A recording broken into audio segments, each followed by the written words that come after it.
Bon, regardez-moi ce Batman, il va pas très bien. Pour une raison toute simple, c'est qu'il est question de vampires dans cet album, DC Vampire, avec un bon accent français. Après tout, il n'y a pas de raison, puisque c'est une parution en français chez Urban Comics.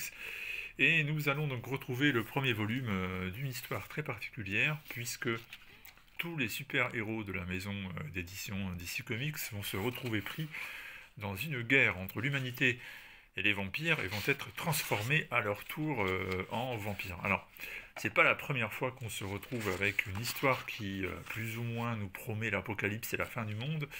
Il n'y a pas très très longtemps d'ailleurs, c'était même plus ou moins ce qui était au menu dans une histoire qui voyait un peu tout le monde transformé en zombies. Marvel a fait la même chose d'ailleurs. Alors cette fois-ci, ce sont les vampires. Secrètement, il y a un nouveau grand chef qui contrôle désormais la société secrète des vampires.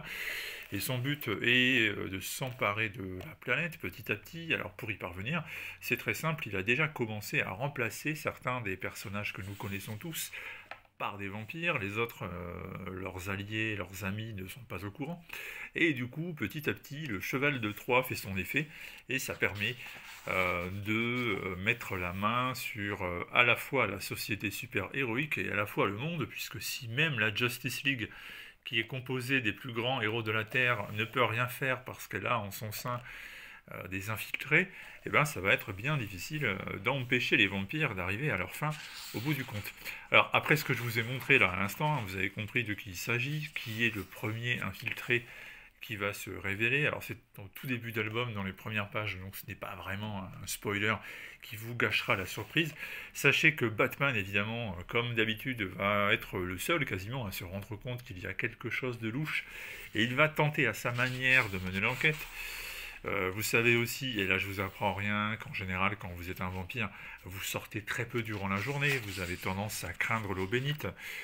Des petits signes qui ne trompent pas et qui vont peut-être permettre à Batman et ses alliés de mettre la main sur ceux qui sont devenus des vampires ou ceux qui sont les alliés des vampires. Alors évidemment, rien ne va se passer comme prévu et on quitte ce premier tome en se disant qu'on est vraiment dans de bien mauvais draps.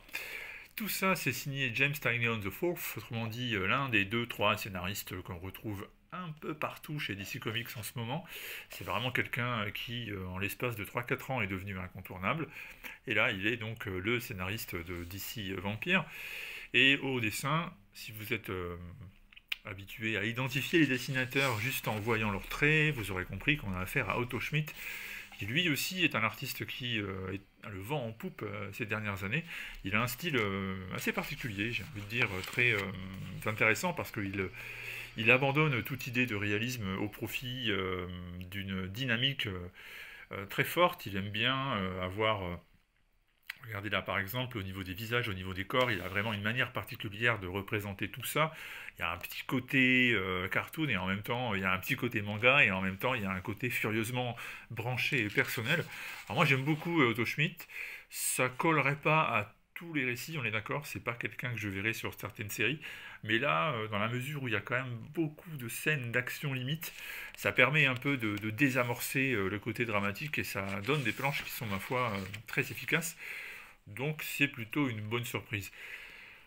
Objectif de cette petite vidéo, vous montrer de quoi il s'agit, et puis vous dire que si vous aimez les histoires catastrophistes où vous avez l'impression que c'est fini, le monde va disparaître et plus jamais il ne sera ce qu'il était avant, avec en plus une bonne pointe de complotisme et de questions fondamentales, mais qui est qui? Sont-ce nos héros traditionnels ou les versions vampires? Eh bien, ça devrait faire.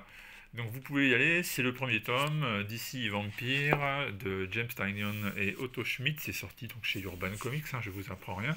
Les comics d'ici, c'est toujours là-bas que ça se passe, et ce n'est que le premier tome, puisque le tome 2, il est à paraître très bientôt, donc soyez patients, et vous l'aurez.